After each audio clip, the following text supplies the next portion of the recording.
Let me speak directly to the generation that raised me. If you are over 70 years old, this message is for you. You belong to the polite generation. You were taught never to complain, never to draw attention to yourself, and never to ask for help unless it was absolutely unavoidable. You would rather endure discomfort quietly than risk being seen as difficult. After 15 years at 35,000 feet, I can tell you something clearly and honestly. That silence is dangerous. I have watched you sit stiff and dehydrated in narrow economy seats, joints locking up, pain spreading through your back and hips, all while pretending everything is fine. I've seen you hesitate over the call button, glance toward the galley, and decide not to press it because the crew looks busy. You were raised to believe that being low maintenance is a virtue. On an airplane, it can become a medical risk. What most people don't realize is that a body over 70 reacts very differently to the aircraft environment than a body at 40. Cabin altitude thickens the blood and increases clot risk. The air is bone dry, accelerating dehydration, which can lead to confusion, dizziness, and fainting. Pressure changes inflame arthritis almost instantly. At cruising altitude, a small ache can become a serious problem in just a couple of hours. I have watched proud, capable seniors arrive at long-planned destinations not ready to explore, but ready for an ambulance, simply because they didn't ask for basic help that would have prevented the situation. Today, I'm stepping out of the role of uniformed crew member and speaking to you as your advocate. My name is Mila, and I've spent a decade and a half flying long-haul routes around the world. I love my job, but I hate seeing good people suffer needlessly. I created this space because I realized my own parents didn't know what they were allowed to ask for. They thought exhaustion and pain were just the price of travel. They're not. There are resources on every plane that are completely free, medically important, and designed for passenger safety. You will never receive them automatically. You must ask. And today, I'm not just giving you permission to speak up. I'm giving you a mandate. Let's start with the most dangerous part of your journey, and it happens before you even sit down. The most dangerous part of the journey for a senior doesn't happen at 35,000 feet. It happens on the ground, before you ever reach your seat. It happens on the jet bridge. That long sloped tunnel connecting the terminal to the aircraft looks harmless, but it's where fatigue, uneven flooring, rushing crowds, and heavy bags combine into a perfect storm. Many seniors feel a deep sense of shame about asking for a wheelchair. You tell yourself, I can walk just fine, or someone else needs it more than I do. What you don't realize is that airlines actually prefer when you request assistance. It helps them manage boarding flow and reduces their liability for falls, which cost airlines millions every year. More importantly, it protects your energy and your bones. Airport terminals are enormous. By the time you walk from curb to gate, you may already be tired, dehydrated, and unsteady. You need that strength for the flight and for what comes after you land. When you book your ticket, check the box for wheelchair or mobility assistance. If you forgot, ask at check-in. Say it clearly and confidently. I can walk onto the plane, but I need assistance through the terminal. The service is free. Tip the attendant a few dollars if you can, but the help itself costs nothing.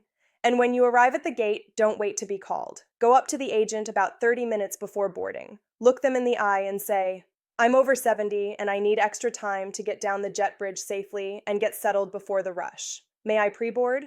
Almost every time, the answer is yes. Pre-boarding isn't about privilege, it's about safety. It means no one is pushing behind you, no pressure to rush, and guaranteed overhead bin space near your seat so you aren't lifting heavy bags later. I once watched a proud older man refuse pre-boarding because he didn't want special treatment. He was carrying a heavy duffel. The metal plates on the jet bridge caught his foot. He fell hard and broke his hip right at the aircraft door. His vacation ended before it began. If you ever feel unsteady with a bag on the jet bridge, stop. Flag a ramp agent or the flight attendant at the door and say, could you help me with this the rest of the way? 30 seconds of help is far better than a medical emergency. Once you're safely on board, the single most important thing for your body is water. Cabin humidity is often below 15%, drier than most deserts. As we age, our thirst signals weaken.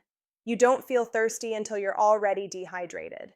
Dehydration at your age isn't just uncomfortable. It causes dizziness, confusion that can mimic dementia, bladder infections, and it thickens your blood, increasing stroke and clot risk.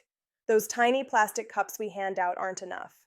They're convenient for the airline, not safe for you. When the beverage cart comes by, don't just say water. Say, I'm traveling for medical reasons and I need to stay hydrated. Could I please have the whole can or 2 full glasses? Framing it as a medical need, which it is, changes how we respond. We'll give it to you. Bring a large empty bottle through security. Once the seatbelt sign is off, walk to the back galley and ask us to fill it. We have large bottles back there and we're happy to help. If you use powdered supplements or need hot water for tea or oatmeal, ask. We have endless hot water from a dedicated tap. I'll never forget an elderly woman who stopped drinking water because she didn't want to wake the man next to her to use the restroom. 6 hours in, she nearly fainted from dehydration. If you're traveling alone, press the call button early and say, I sometimes forget to drink. Would you mind checking on me once in a while? We appreciate proactive requests. They help us take care of you. Now let's talk about your seat, because economy class was not designed for aging joints. The lack of support and restricted movement aggravate arthritis, sciatica, and back pain quickly. You need to engineer comfort. We don't put all pillows and blankets out during boarding because they disappear and clutter the cabin, but we almost always have extras hidden. Don't ask during boarding chaos. Wait until you're airborne. Ring the bell and say, my lower back is giving me trouble. Do you have an extra pillow for support? If we don't have one, ask for a blanket and roll it up behind your spine. Circulation matters. Dangling feet put pressure on the backs of your thighs, restricting blood flow and increasing clot risk. If you don't have a bag under the seat, ask for extra blankets to build a small footrest. We'll give you several. I once had a passenger with severe knee arthritis sit in agony for hours because she didn't know ice was available. We have ice, lots of it. If your joints flare up, ring the bell and ask for an ice pack. We'll double bag it and wrap it safely. It can save your trip. If the seatbelt sign has been off, get up. Walk to the back galley. Tell us you're stretching to keep your circulation moving. We encourage it.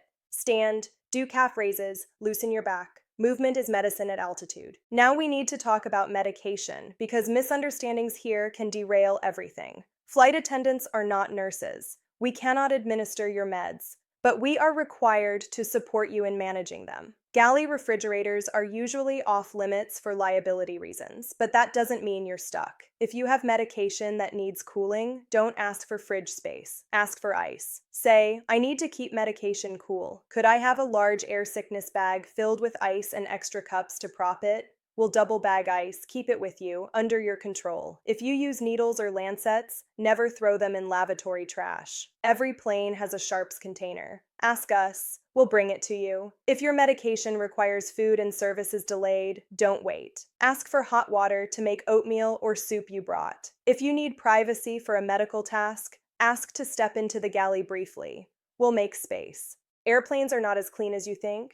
Turnaround cleaning is fast. Tray tables, armrests, seat belts, and air vents are touched constantly. For seniors with weaker immune systems, this matters. Don't rely on those tiny alcohol wipes. Ask us for the large sanitizing wipes from the galley. Wipe everything. If the headrest cover looks dirty, ask for a fresh one. We have stacks. If the person next to you is visibly ill, ring the bell quietly and ask for a mask. We carry them. Protect yourself without embarrassment. Before the doors close, talk to the gate agent if you can. Airlines often hold back good seats until just before departure. Politely ask if a middle seat next to you can be blocked. If you're assigned an exit row and can't meet the physical requirements, tell them immediately. They are required to move you. Once airborne, seat changes are often possible. Don't move on your own. Ask. If a special meal didn't load or a snack doesn't meet your dietary needs, speak up. We almost always have alternatives. And finally, I need to talk about something I see every day: anxiety and loneliness. Many of you are traveling alone for the first time in years. You feel invisible. But airplanes are still places of human connection. Ask for playing cards. Ask for stationery. Ask for pilot wings for your grandchildren. If you're nervous, ask to say hello to the pilots before departure. It's allowed. It grounds your fear in reality. You are not a burden. You are not asking for special treatment. You are advocating for your health in a demanding environment. Silence helps no one. On your next flight, ring that call button at least once. Ask for water. Ask for help. Let us do our jobs. Travel safely. Travel safely. And now let me bring this home in a way I hope truly stays with you. Everything we've talked about so far has one common thread. It's not about luxury. It's not about upgrades or perks. It's about permission. permission to take up space, permission to protect your body, permission to stop equating silence with strength. I know how deeply ingrained those habits are. You were raised to believe that good passengers sit still, say thank you, and don't ask for more than what's offered. You learned to endure discomfort quietly and assume everyone else's needs came first. But the airplane environment is not neutral. It is physically demanding, dehydrating, cramped, loud, and unforgiving to aging bodies. Pretending otherwise does not make you noble. It makes you vulnerable. Let me be very clear about something I see every week. The medical emergencies we handle at altitude are rarely sudden or mysterious. They are almost always preventable escalations. Dehydration that turns into fainting, joint pain that turns into immobility, missed medication that turns into cardiac events or blood sugar crashes, anxiety that builds into panic. And when these things happen in the air, your options shrink dramatically. There is no quick hospital. There is no family member to step in. There is only the crew, limited equipment, and the hope that asking earlier could have changed the outcome. That's why asking is not an inconvenience. It's a safety protocol. When you press that call button to request water before you feel dizzy, you're preventing a bigger problem. When you ask for help with a bag on the jet bridge, you're protecting your bones. When you ask for an ice pack or extra pillows, you're preserving mobility so you can walk off the plane instead of being carried. When you ask for a seat adjustment or a move after takeoff, you're advocating for circulation, not comfort. I want to reframe something important. Flight attendants are not annoyed by reasonable requests. We are trained to manage safety, not just service. A passenger who communicates early and clearly is far easier to care for than someone who waits until they are in distress. When you speak up, you're helping us do our job better. And let's talk honestly about pride. Pride tells you that you should be able to handle everything on your own. Pride whispers that asking for assistance means you're declining. That is a lie. Real strength at this stage of life looks different. It looks like preparation. It looks like knowing your limits. It looks like making choices today that allow you to travel again tomorrow. You've earned the right to be here. You've paid for your ticket. You are not taking something away from someone else by asking for what you need. You are participating fully in the system as it exists, not as it used to be. I want you to think about why you're flying in the first place. You're not traveling just to sit on an airplane. You're traveling to see family, to attend weddings and graduations, to hold grandchildren, to walk through cities you've dreamed of visiting, to enjoy the years you worked so hard to reach. None of that matters if you arrive exhausted, injured, or scared.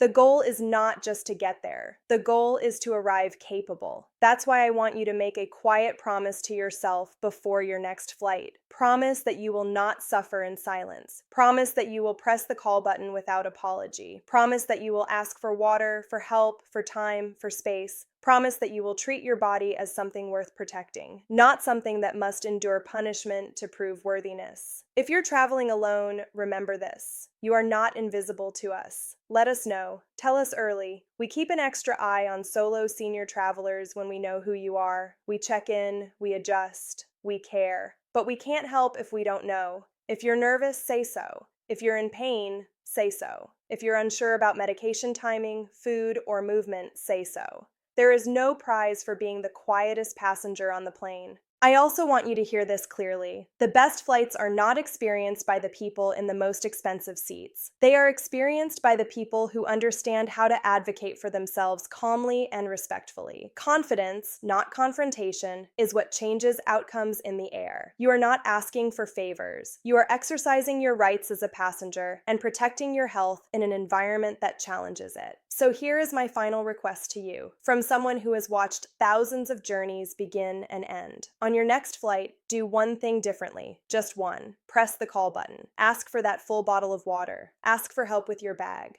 Ask for an extra pillow. Ask for ice for your knee. Ask to stand and stretch. Break the habit of silence. You will feel the difference immediately, and the people waiting for you on the other side of that jet bridge will feel it too, because you'll arrive stronger, clearer, and more ready to enjoy the moments that matter. I've spent 15 years watching what happens when passengers speak up and when they don't. I know which group walks off the plane smiling, travel with confidence, travel with intention, and never forget this. Being polite should never come at the cost of your health. I'm Mila. I'll see you in the skies, and I want to see you walking off that plane, not being wheeled off.